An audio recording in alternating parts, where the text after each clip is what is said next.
Ustedes saben que esto se ordena en función de vitrinas. Esta vitrina es movimiento y partido. Primera gran definición que uno dice, el peronismo. Y uno, ¿qué se le viene a la cabeza cuando habla a veces del peronismo? Habla del partido y del PJ. Bueno, eso es una primera definición errada. El peronismo es mucho más que el PJ, es mucho más que el partido como instrumento electoral. Ustedes piensen que cuando Perón reordenó y pensó el peronismo y se fue desarrollando la estructura del peronismo, recién en el año 52 se crea el PJ. Por lo tanto, ¿qué pasa? Hubo dos elecciones en el medio y hubo una elección en el 46 donde Perón no tenía el PJ. Y muchas veces lo que sucede es que nosotros asociamos la institucionalidad, el partido, y no vemos cuál fue el movimiento y cuáles son las crisis que se produjeron, cuáles son las instituciones que existían y dejaron de existir y fueron confluyendo lo que posteriormente fue el peronismo. Entonces, la idea de esta pequeña presentación tiene que ver con eso, con hacer el ejercicio de no ser esquemáticos a la hora de pensar la doctrina del peronismo, no ser esquemáticos a la hora de pensar y hacer el ejercicio de pensar como pensó Perón. Ustedes saben que Perón, como bien decía Juan Manuel, antes de ser presidente, fue secretario de Trabajo y Previsión. Que secretario no, era secretario, pero él antes el departamento, era el departamento de trabajo, era un lugar muy denostado. Muy denostado, ¿por qué? Pues imagínense, era departamento. Ustedes saben que si es departamento, el nivel de jerarquía es el más bajo, por lo tanto no tiene presupuesto, no tiene vinculación, ¿qué es el departamento de trabajo? Es como que una persona venga y diga, yo me voy a hacer cargo de la secretaría en su momento, ahora ya fue ministerio en el gobierno anterior, pero de turismo, y se genera un proceso de revolución, y uno se puede pensar, ¿por qué elegiste turismo? Bueno, la pregunta de por qué elegiste la Secretaría de Trabajo, más allá de la genialidad de Perón como líder, tiene que ver con que él hace un viaje a Europa. Él hace un viaje a Europa antes del 45 y él empieza a ver que hay una nueva forma de producción donde se consolida la forma de producción industrial. Y el actor más importante de esa coyuntura obviamente era el movimiento obrero organizado. El rol de los trabajadores para ese proceso productivo decía que, si uno ve en perspectiva, acá está el actor clave. ¿Por qué? Porque ese desarrollo productivo me lleva a que yo piense que los trabajadores son los que van a desarrollar eso. Por lo tanto, él viene y pide la Secretaría de Trabajo. Después cuenta él cuenta cuando se reparten los cargos, dice, cuando se dieron cuenta de lo que estaba haciendo ya era tarde. Pasó el 17 de octubre. ¿Por qué? Porque a través de la Secretaría de Trabajo y Previsión Social, lo que hace es, un poco lo que contaba Juan Manuel, es generar ese vínculo con los trabajadores. Y aquí hay una cuestión importante de cómo muchas veces se ve y se interpreta la cuestión de los liderazgos. La particularidad de los liderazgos y cómo alguien considera con la posibilidad de que ese líder lo lleva a la victoria. Y la victoria no tiene una cuestión electoral, sino que sea parte de un proyecto o inconcluso o un proyecto que lo expresa a las grandes mayorías. Entonces Perón viene a ser el personaje clave de una etapa que lo que hace es retomar un pensamiento y un proyecto que él mismo dice es el de San Martín, el de Rosas, el de Irigoyen y el de él.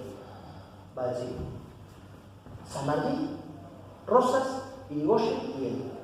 Por lo tanto, él lo que piensa es la continuidad de ese proyecto independentista. Pero en esta coyuntura, va a decir él, en la coyuntura, donde, como bien decía Juan Manuel, había una profunda crisis internacional, que generaba las condiciones de posibilidad de pensar un proyecto alternativo. Ustedes piensen, los procesos independentistas de 1808 a 1816 en Argentina se condicen con la guerra entre Francia y España. Siempre que hay grandes procesos y proyectos en Argentina, y la posibilidad de pensar un proyecto en Latinoamérica o en Argentina, siempre es porque hay guerra entre las grandes potencias. Ustedes piensen que esta guerra entre las grandes potencias, ¿por qué lo estoy diciendo? Hoy vivimos una coyuntura actual, del mismo formato. ¿Sí? Cuando se habla de no, vamos a hacer tal cosa en relación al FMI, vamos a hacer tal cosa en relación a Estados Unidos, vamos a hacer... Y hay un posible, digamos, el próximo presidente, que va a ser el próximo presidente, dice, vamos a ver, es probable que yo hable con China y con la India y con Rusia el tema de la deuda. La crisis que se provoca, ¿por qué? Porque en realidad lo que está diciendo es, hay margen. Guarda con pensar las cuestiones de las políticas en relación solo al aspecto económico. Porque Perón eso lo vio. Perón, ¿qué fue lo que vio? En el viaje ese a Europa, él pone la centralidad en el aspecto del trabajo, digamos, en el mundo del trabajo. Ahora, ese vínculo con el sector del trabajo es lo que uno comúnmente sintetiza en, bueno, por eso mismo sucedió el 17 de octubre. Sucedió el 17 de octubre porque veían en ese personaje la posibilidad de proyectar en términos de valores, en términos de un reconocimiento político e intereses materiales concretos, que ese personaje estaba siendo corrido de la escena política. Por lo tanto, esa lealtad con Perón tiene que ver con una construcción previa. El 17 de octubre no arranca el 9-10 de octubre como se cuenta en los libros de historia. Eso es parte de un proceso histórico previo y que por lo menos de la vinculación de Perón con los trabajadores tiene que retomar 3 años. 3 años y llegó a decir qué sucedió, tal día a la mañana pasó tal cosa. Así no son los procesos históricos. Son mucho más complejos, y no solo que son mucho más complejos, mucho más heterogéneos. Y ahí viene otra cuestión que tiene que ver con ¿ustedes quiénes creen que hicieron el 17 de octubre? Como identidad. ¿Qué identidad política tenían los que fueron a la plaza? Trabajadores, pero ¿qué identidad política? ¿Cómo? Una parte, pero en términos de mayoría, una parte era socialista.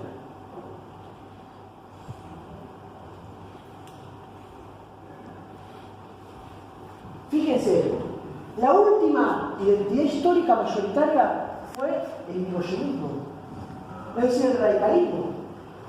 La última identidad histórica, la gente va a la plaza en esa vinculación con Perón, pero la última identidad histórica mayoritaria, porque está bien lo que plantea el compañero, que eran socialistas que habían hecho crisis con el Partido Socialista, comunistas que habían hecho crisis con el Partido Comunista, conservadores que habían hecho crisis con el Partido Conservador. Todo eso camina hacia el 17 de octubre. Ahora la gente va a la plaza y no dice yo soy peronista y canto la marcha peronista, porque eso es posterior. Lo que pasa es que muchas veces nos olvidamos de eso para entender cómo fue ese movimiento heterogéneo que sintetizó en ese 17 de octubre. El 18 se puede decir, hoy surgió una nueva identidad que es la peronista. Pero la gente cuando iba a la plaza no decía nosotros, decía Perón, Perón. Sí, con un cartel decía Perón, queremos a Perón, pero no decía nosotros acá somos los trabajadores peronistas y cantamos la marcha peronista.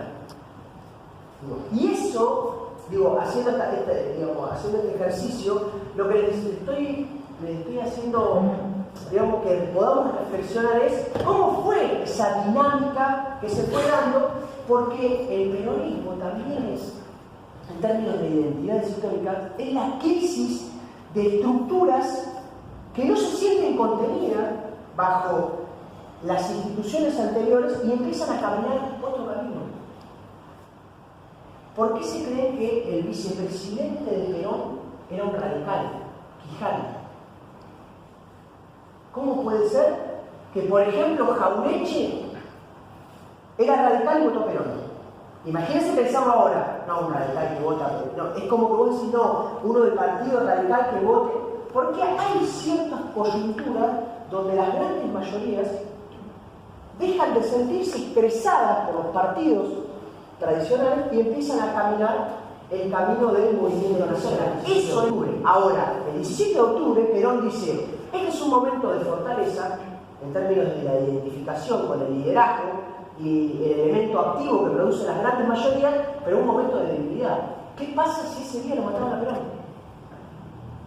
Si ese día lo mataban a Perón, había un problema, porque la identificación era con él, no era con otro, o con otra, era con él. Por lo tanto, él lo ve a esto, y ahí es donde diseña, en términos políticos, cuál va a ser la estructura que va a vertebrar ese movimiento nacional. Ahí es donde entra en juego esta cuestión de, bueno, mi heredero es el pueblo en términos generales, pero en términos específicos le da una centralidad al movimiento obrero organizado y a la clase trabajadora. ¿Por qué? Era lo que veíamos anteriormente del lugar que ocupa la clase trabajadora en relación a el nuevo proceso productivo. Y era un trabajador obrero de las pequeñas y medianas empresas, de las fábricas de producción, donde ellos cumplían una tarea central. Por lo tanto, eso es en el ámbito económico, el trabajador en el ámbito económico. Ahora, en el ámbito político-social hay que organizarnos de alguna manera. Ahí está la cuestión del rol de la clase trabajadora organizada a través de, por ejemplo, la CGT. Pero la CGT en general. Después, las comisiones internas. Ahí está el núcleo central del poder que va a desarrollar el peronismo y que va a desarrollar este gran movimiento que, en términos latinoamericanos, por ejemplo, cuando uno repasa, lo que ve es que en Argentina todo el mundo habla del movimiento obrero argentino. Todo el mundo habla del movimiento obrero argentino. Y esto es lo que es importante a veces retomar. ¿Por qué? Porque las nuevas generaciones, al no estudiar la historia, y al que nosotros no hagamos un ejercicio de estudiar la historia, creemos que, como decía el Juan Manuel, creemos que las vacaciones siempre existieron, creemos que el aguinaldo siempre existió, creemos que convenios colectivos sectoriales siempre existieron, convenios colectivos de trabajo siempre existieron. Eso no existe en Latinoamérica. No existe. Que nosotros sepamos que tenemos un delegado y hay un secretario general que va y se sienta y dice, vos tenés que defender a la... Vos no podés hacer esto. Esto no lo podés hacer. Tiene que haber ciertas condiciones de trabajo. Eso no existe. Digo, y eso es importante ponerlo en valor, porque uno a veces va a hablar con los compañeros en los edificios, no, y empiezan a bastardear al sindicalismo. Obviamente, bajo una política cultural, que es bastardear al sindicalismo. ¿Por qué? Porque cuando vos tenés poder, te pegan. Si vos no existís, no te pegan. El poder real en Argentina y en el mundo lo que hace es golpearte si vos tenés poder. ¿Por qué voy y vuelvo con esta cuestión? Porque muchas veces lo que sucede es que este ejercicio nosotros no lo hacemos. Y damos por sentado, como yo les decía, damos por sentado que en realidad las nuevas generaciones manejan esto.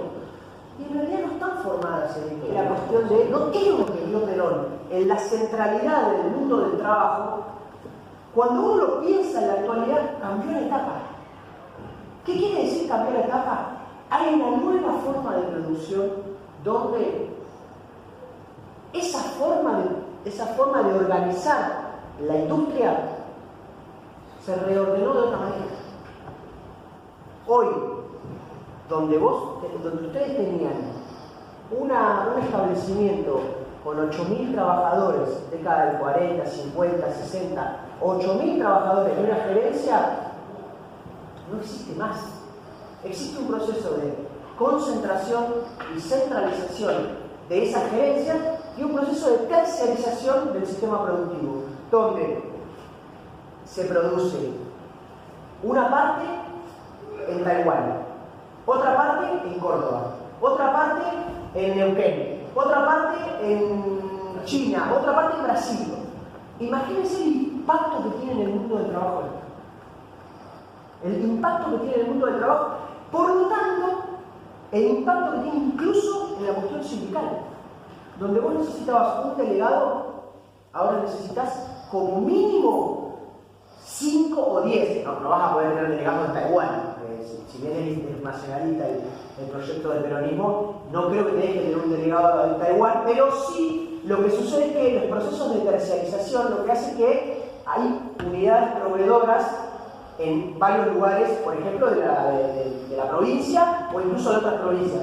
Bueno, donde vos necesitabas un delegado, ahora necesitas muchos delegados. ¿Por qué? Porque hay un grupo de 15 personas que producen el mismo, son parte de la producción del mismo producto que vos, pero ahora no están al lado tuyo, están al otro lado. Entonces, ¿cómo se sienten parte de un proceso colectivo? Esta nueva forma de producción, Perón no la vio, pero porque no estaban las condiciones desarrolladas en ese momento. Ese es el ejercicio que nosotros tenemos que ver, porque este fue el ejercicio que hizo Perón cuando él dijo, entonces, si este es el sistema productivo, si este es el sistema de organización de las ideas y políticos, yo debo centrarme en que tiene que haber una estructura que vertebre la clase trabajadora. Y no solo eso, sino que yo tengo que entender que el peronismo es la identidad síntesis de un conjunto de identidades históricas que tienen que ver con la síntesis de otras tradiciones del peronismo. Pero hay que integrar a todas las otras identidades. Solo se puede pensar eso si se piensa como Perón en términos de qué es lo que nos unifica. ¿Qué es lo que pensó Perón? Un proyecto estratégico. Un proyecto estratégico donde la discusión tiene que ver con la cuestión de la soberanía. ¿Qué fue lo que pensó Perón en términos económicos? Yo lo que debo hacer es desarrollar la industria estratégica. ¿Qué quiere decir?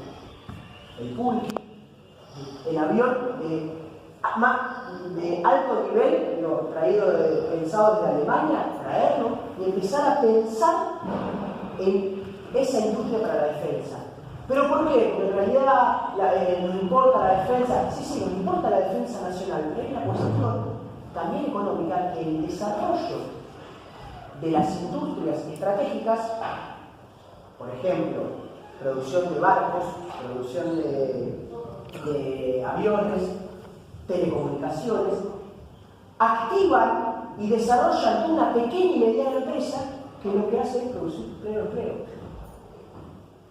Eso tiene que ver cuando hablamos de que hasta el año 73, 74, en Argentina había un 1, 2 o 3% de desocupación. Estamos hablando de que hoy la economía a nivel mundial, incluso en Argentina, por esta nueva forma de producción, lo que deja afuera es casi al 40% de la población mundial, o más también de la población mundial, y genera un alto proceso de desocupación, subocupación. ¿Por qué? Porque esta forma de producción reordena los componentes de los procesos productivos y lo que hace es que lo que antes lo hacían los seres humanos, ahora lo hagan las máquinas. Proceso de robotización al extremo, que robotización no quiere decir que las máquinas no las fabriquen los seres humanos. Por eso nos hacen creer que en realidad ahora las máquinas se fabrican solas. No. Siempre hay trabajo humano.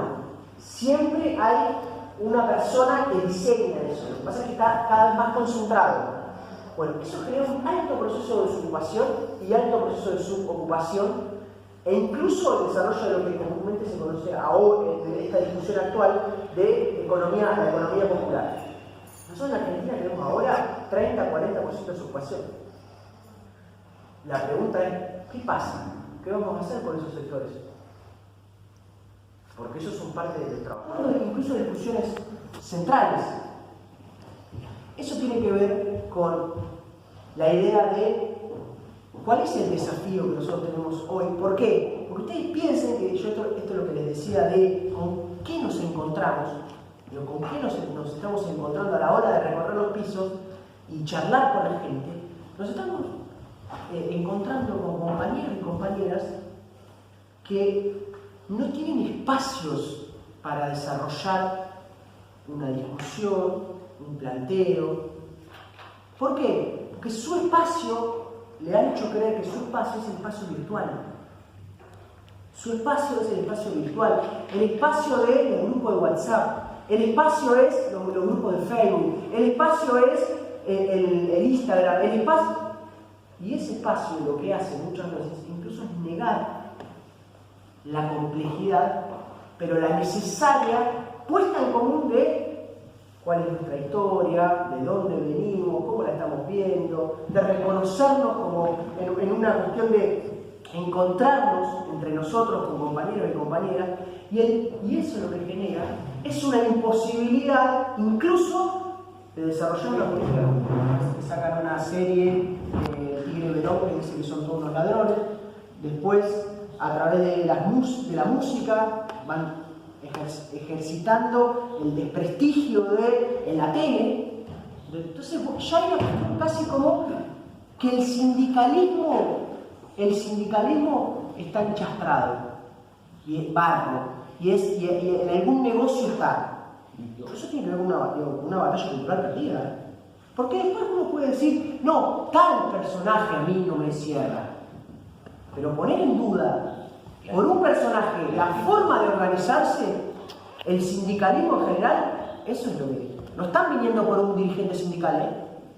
Cuando los grandes medios de comunicación golpean, no están, y ahora que se viene la unificación de la CGT, van a ver que se está discutiendo. La otra vez se juntaron acá, sí, en esta casa, incluso para sentir orgullo de donde estamos, acá estaba sentada la CGT, y están pensando la reunificación de toda la CGT. Bueno, de acá en adelante se va a venir un embate contra los gremios. Van a aparecer que este tenía causa, que este tenía causa, que aquel tenía y que... ¿Por qué? Cuanto más organización hay del movimiento obrero, más golpean contra el movimiento obrero.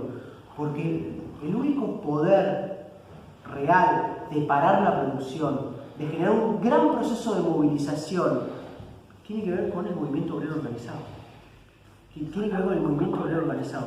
Esa es la columna vertebral que vertebra todo lo otro, porque no es que los movimientos sociales no están, los compañeros que están en desocupados no se movilizan y tienen gran capacidad de movilización. Ahora, siempre en general, ustedes fíjense, escuchen a los movimientos sociales, a los compañeros de la economía popular, siempre están diciendo, bueno, vamos a ver qué hace la CGT, vamos a ver qué hace la CGT.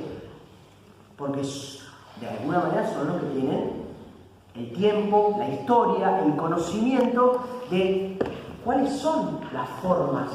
Ustedes fíjense que escuchan hablar ahora a los dirigentes sindicales y están tranquilos, hay que transitar el cambio de gobierno, ¿por qué? Porque ya vivimos en 2001 acá. Sí. Y en general el problema es que los muertos siempre los ponen en los mismos sectores, es decir, que somos nosotros. Sí. Y nosotros no necesitamos muertos.